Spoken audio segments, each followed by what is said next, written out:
Hi friends, today நம்ம தக்காளி கடையல் எப்படி பண்ணலாம் அப்படின்றத பார்க்கலாம். வாங்க வீடியோக்குள்ள போலாம். சட்டி சூடாயிடுச்சுப்பா, கொஞ்சமா எண்ணெய் ஊத்திக்கலாம்.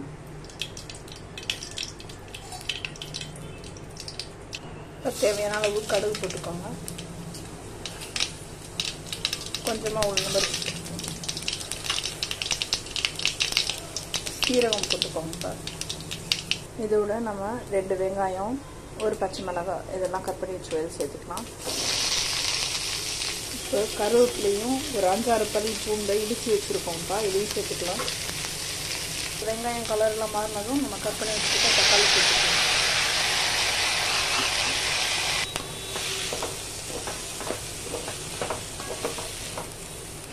இதோட நம்ம மிளகாத்தூள் சேர்த்துக்கலாம். கொஞ்சமாக மஞ்சள்தூள் சேர்த்துக்கலாம். தேவையான அளவு உப்பு போட்டுக்கலாம்.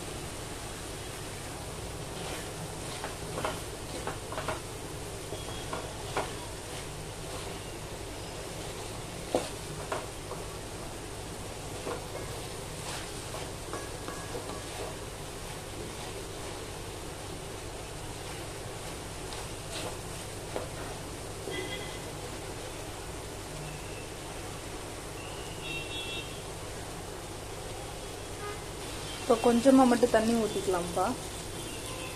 அப்போ தான் அந்த கிரேவி பதத்துக்கு வரும், நம்ம கடையும் போது ஈஸியாக இருக்கும். இந்த 5 மினிட்ஸ் இப்படி குக் ஆனதுமேப்பா, அதுக்கப்புறம் வேறு பாத்திரத்துக்கு நம்ம மாற்றிக்கலாம். இப்போ நம்ம வேறு பாத்திரத்துக்கு மாற்றியாச்சுப்பா. இதோட சூடாக இருக்கும் போதே கொஞ்சமாக மல்லி இலை சேர்த்து நம்ம நல்லா கடைச்சிக்கணும்.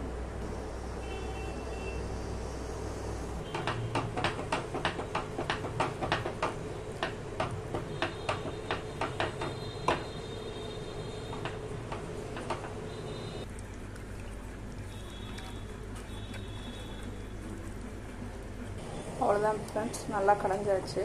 இது சுடு சாதம், சப்பாத்தி, இட்லி, தோசைக்கெல்லாம் நல்லாயிருக்கும். உங்களுக்கு தேவைப்பட்டால் கெட்டியாக இருக்குது அப்படின்னா நீங்கள் தண்ணி ஊற்றிக்கோங்க. எனக்கு இதுவே போதுமானது.